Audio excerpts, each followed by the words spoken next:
Well, join me today. We're going to jump right into some painting. We're going to do some little studies. I hope to do 2 or 3 of these. We're going to study the way flat areas sort of layer and flow into each other, and we're going to talk about edges and transitions.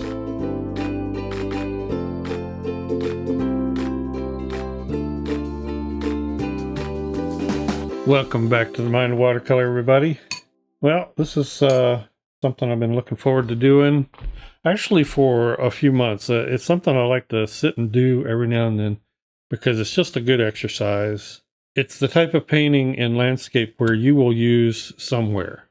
It could be flat areas like fields and meadows, but it's also a great way to practice transitions. I passed by this field. I would call it a meadow. It's always a really pretty golden brown. It borders a nice little forested tree line. Sometimes there's wild turkeys out there grazing. Sometimes there's deer out there grazing. It's really funny because it's right by a really busy road, but it's beautiful, especially in the morning light. It's sort of it looks like a grassland pasture, and it can be green. It can be green golds. It can be browns. And I pass by that almost every day. And I just, what I need to do is stop and get some more pictures of it. But it always puts me in mind to practice some of that, because that kind of ground, even if it's just a little sliver of a foreground, will appear in a lot of your paintings. And it's a good way to think about and just focus on layers and transitions. By layers, I don't mean paint on top of paint.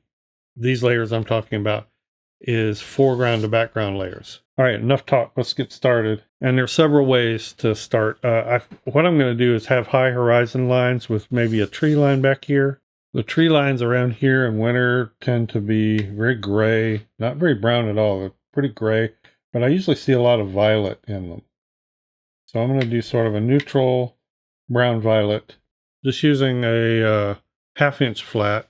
Whenever you do paint areas that are layers, and again, I mean foreground to background layers, always be mindful of the edge that's going to become the edge of something else. In other words, it may be the bottom edge of these trees, but it's going to become the top edge of whatever's next. And there's really no set way to do it. I'm going background to foreground, but you can go foreground to background too. What I think about when I'm creating a layer like this is how will it, not only how will it transition, but how will it weave? You don't always get a hard line. I mean, you might, but I like to kind of make some kind of transitions like this. Pat in some colors here. I've got red iron oxide, some dioxizine purple, and some neutral tint. We'll just get some variegation in those colors back there. All I'm doing here is some dry brush. So this is fairly spontaneous, but I have something in my mind's eye that I'm aiming for. And again, I just, my purpose here is just to study the transitions and the ways in which I create layers foreground to background or background to foreground. Now, several things you can do. You don't need a lot of detail at that distance, but you can come in like I did with some dry brush, or you can come in with a damp brush and get a bit of a soft bleed in places. I like that. I don't think in this simple sketch that I need a whole lot. All right, that's a pretty good background tree line. Might end up being too light after it dries, but we'll see. I'm going to let that dry. All right, this is dry, so I'm going to proceed to the foreground. And several ways we can do this. It could be wet and wet, could be wet on dry, could be dry brush, could be a combination of those. So let's first do a wet and wet, which usually makes for a good base layer. Now this is, if you're talking about a field with, like, say, grasses, this is going to be a lot lighter than that. This is a stand of trees, and that's always going to be darker than a flat area of grassland or pasture or meadow. We'll switch to a slightly wider brush. This is also a Princeton Elite, and I'm not going to wet all the way up in here to that. That would be easy enough to fill in. Since this is wet and wet, I think I've got a little bit of paint in that brush. I'm going to thoroughly wet all of this. I'm going to keep this in sort of golds and browns. Color right now is not important, and it's not what I'm wanting to focus on. I'm wanting to focus on managing the layers and the edges and the transitions. But I'm going to bring some Indian yellow, a little bit of some of these colors into that Indian yellow. So it's not quite so brilliant. We're just going to see what happens here with the wet and wet. And I tend to think of these kind of foreground layers with fields and whatnot almost as waves in the ocean or on a lake. You know, you get these sort of rhythms that kind of fold into each other and overlap each other.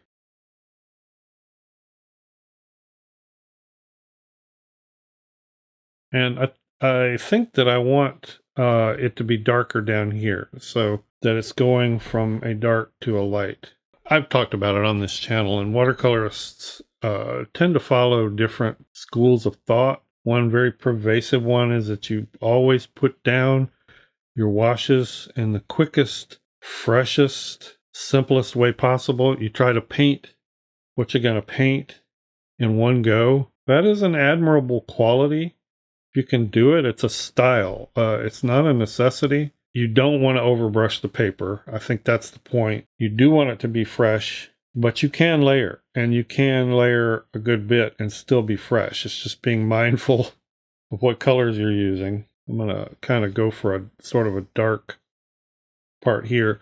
You want to make sure that you leave variegations in your values. These little contrast points here can become your edges. And so I've got a little bit of an undulation here. All depends on what you're painting, obviously. These little studies, though, go really quick, which is why I'm hoping to do a few, and we'll try it in different ways. If you start to see a flow that's maybe taking an over an area, just quickly squeeze out your brush dry and pick it up. Just going to really lightly, these areas here I did not wet, so I'm going to real lightly just sort of dry brush some color into them. I don't want to create an edge, a wet edge over that tree line. Hopefully you can see what I'm trying to study again. Just I want to kind of keep that purpose front and center, and that's transitions. So that's mostly what I'm talking about, is edges and transitions. Just so important. You know, when I first started watercoloring, oh my gosh, it's been 40 plus years, but the biggest problem I had figuring out how to make these layers transition into each other. We get a little more dark in here where I see an edge forming. Sometimes I like to enhance that a bit.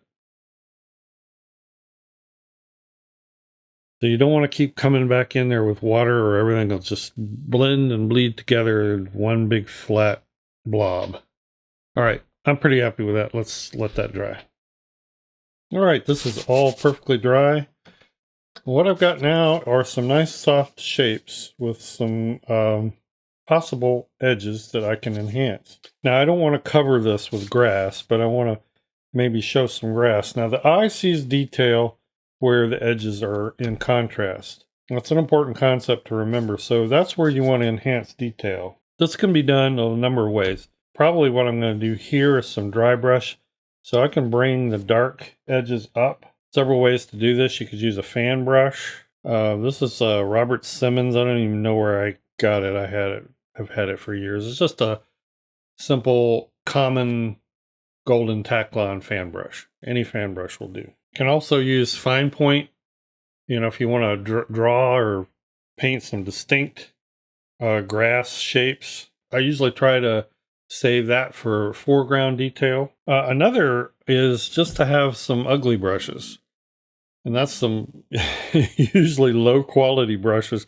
This is actually a Crayola brush out of a set like you might buy for a child. Since it doesn't hold a point, it fans out like this and gives me something I can dry brush with pretty easily. Here's another one that's very similar. They make good dry brush texture brushes. Matter of fact, I'm going to use one of those first. I'm just going to come in here. You don't want it to be too wet or it holds back together. So they make nice little grass brushes. You can wet it and then kind of blend out the bottom. And you see what I mean? On that contrast edge, That's where you tend to see detail if you look in real life. Where values are even, you don't tend to see details as much. And you can squeeze out the moisture out of your brush, or you can rub it against some scrap paper or even a paper towel. And again, I like to come in here either with my finger or usually just a nice brush, you know, with water in it, and blend it out. The other thing you can do is perhaps these light areas, you want that to be grass or have a little texture to it. So what that means is you're negative painting above it. And I'm actually putting down a little wet line of paint. Now what I'm going to do is, this time I'm going to use a fan brush just to give you a little different angle on it. I'm just feathering out some of that into the light color. And I'm going to come back up here and blend out this paint into the background. Now see how it created a little bit more of a distinct edge there.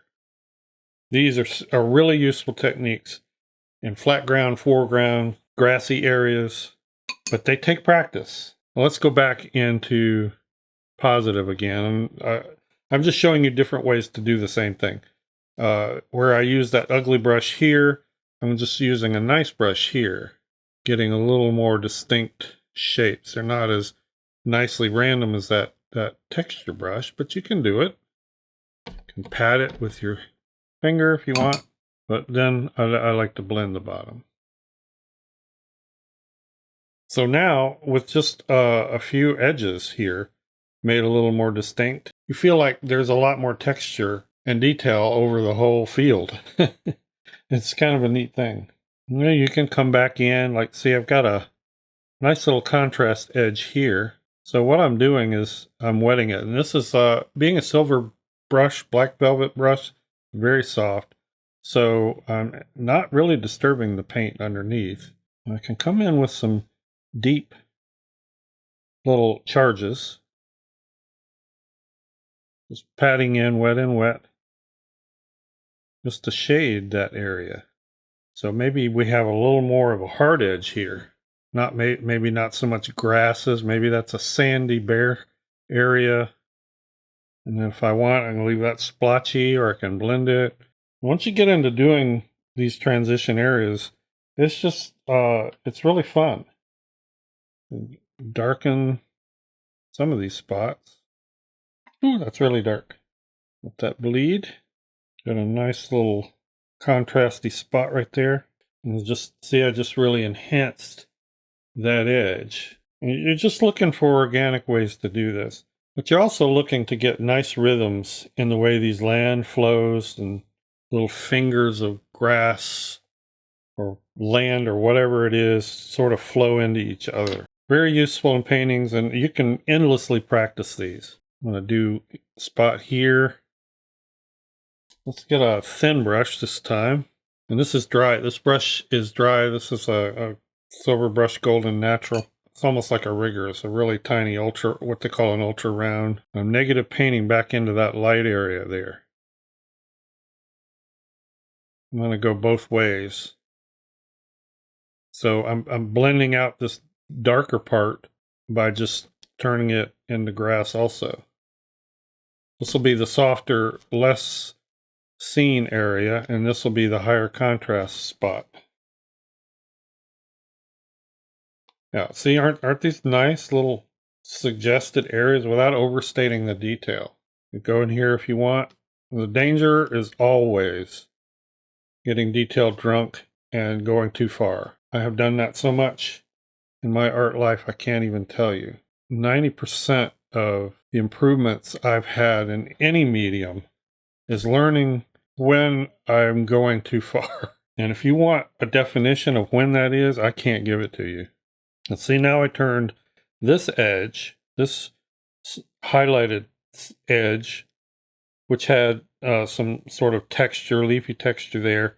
and then blended into that. I turned that into a darker contrast band, which has some grassy texture going the other way. You know, and let some of this develop. Don't plan it too much. Try to react to the contrast and the areas of color and contrast that you have on the page already. That's fun. That's a nice, simple little study. And I'm not going to do any more. I want to take the tape off. This is, by the way, a Fabriano Artistico sketchbook I got several years ago on eBay. I don't think the guy sells them anymore. But if you want to know what the paper is, it's just Fabriano Artistico. And it's a nice little size for doing these studies. All right. Let's do another one. I'm going to do the same sort of background. Maybe change it up a little. Make this a little warmer. I'm going to make this a little bit more sort of ragged. Putting in a tree line. I have a 3/4 inch flat here. I'm just turning on edge. Can bring it down into the field area a little, you know, in varying ways. Dry out my brush and get some stronger pigment in there. Just to hint at some vertical shapes going on back here. And all my wash is sinking down into those areas, which is nice because the shadows should be down there anyway. Now I'm going to take a fan brush. And I'm not going to take the whole fan. I'm going to take the corner. So basically I'm using about that much of it. I'm just going to add a little more texture to that edge. Just stroking down, maybe crisscrossing. What you ended up doing is negative painting into that area.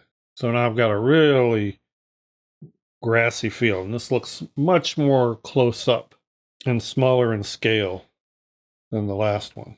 You can even get a little paint on your fan brush and just paint a bit in there if you want. Just make sure that you maintain the character of those grasses. All right, let's let this dry. All right, I'm going to switch to a round this time, a bigger round. This is number 10 Silver Brush Black Velvet. And we're going to paint into some of these areas. Just get some tone in here. And I'm going to probably alternate between some green gold, and gold.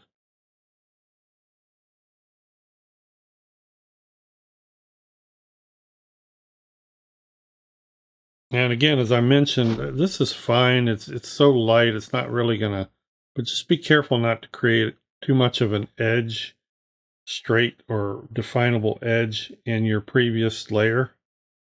Now, the difference between this and the last one that I did is that I am not pre-wetting the paper. So there's a couple ways you can handle this, and that's you can paint and then on the bottom edge, go to clear water and blend it out. Just do it as a series of blends. You know, so it's easier to handle the blending. You just want to do a small section at a time. The other way would be to paint your color in here. I'll go a little more gold on this one. Let it bleed over there into that green. And then dry brush.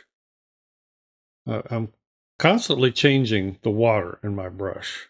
Very important, very important. It's something a lot of beginners don't understand that you need to do.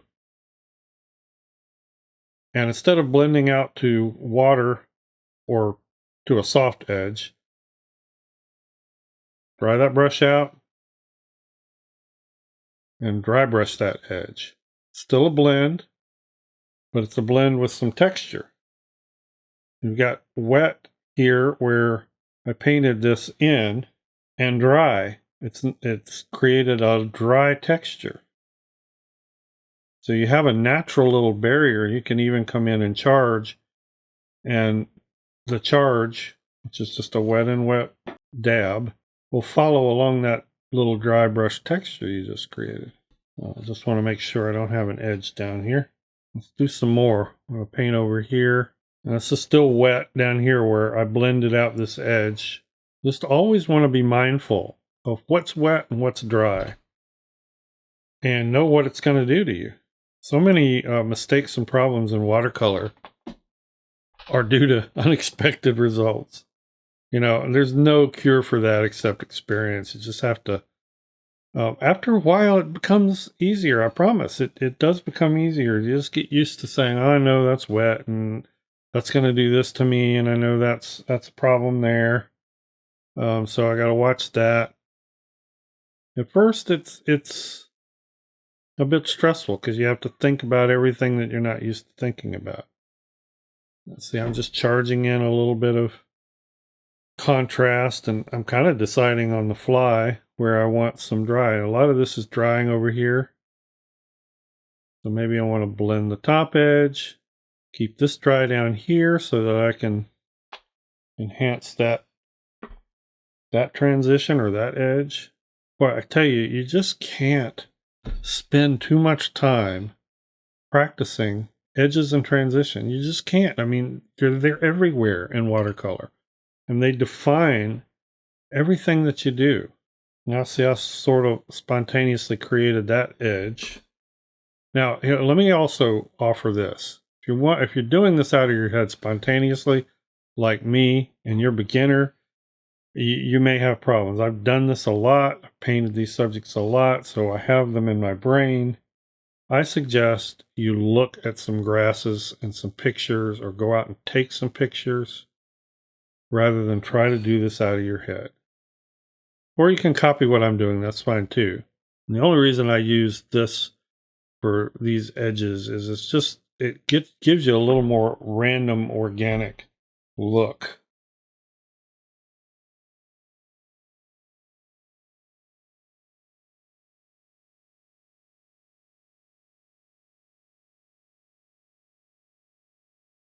I'm not even necessarily trying to get some grass strokes here. I'm just trying to feather that out in a textural way. You can take even a good brush with your fingers and splay it out like that so that you have a more ragged edge. And you can go through this whole thing, you know, do little dry brush things. I dry brushed an edge of texture here, and then I'm softly blending the top out with water. Now we got a pretty ragged, stark line here on these grassy shapes. So I want to bring some more of that in. Let me get my fan brush. This time I'm actually going to paint with the fan brush. I'm going to use a bit of gold and green and some of this color back here. I'm going to paint. And I'm just going straight down with my brush and doing it around. Fan brushes are so fun to experiment with.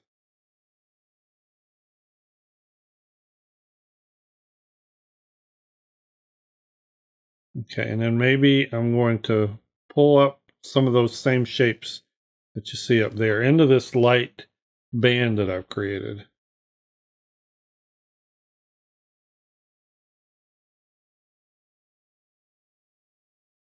Again, be careful. Don't overdo it. And inevitably, someone always asks me, how do you know when you've gone too far? Well, there's no good answer to that. In this case, adding too many grasses and textures so that it just looks like a mess and nothing distinct. Now, you see that little, what looks like a branch twig of a tree? That was totally accidental. Those are happy accidents I look for. Maybe add another, give it some companion branches, little twiggy things. And I don't, this area here that's like stark and white. Well, it's not white because the paper is cream color, but I'm not even going to paint that. This is looking fine. This is starting to dry. So as I come down here with the color that I painted that branch with, I'm getting an edge. So, in my thinking process here, I'm thinking, okay, I can negative paint down to some texture there. If I don't want it, And wet my brush with clean water and just blend it out. And that branch area sits nicely in there. Nice and organically. These are the kind of little processes and looks that you can fill corners of paintings, foregrounds of paintings. You can make them a painting like I'm doing now. Build sketchbooks with those studies. I need this. I mean, I really need this because as warm-ups, because as long as I've been painting, it's like, I'm not really sure how I'm going to treat that. And sometimes, I don't feel comfortable with it until I get a brush in my hand and start doing it. The more you do it, of course, the more those previous practice and study sessions will come back to you. But they do take practice. That's what practice is for. I don't like the word practice. I like the word discovery.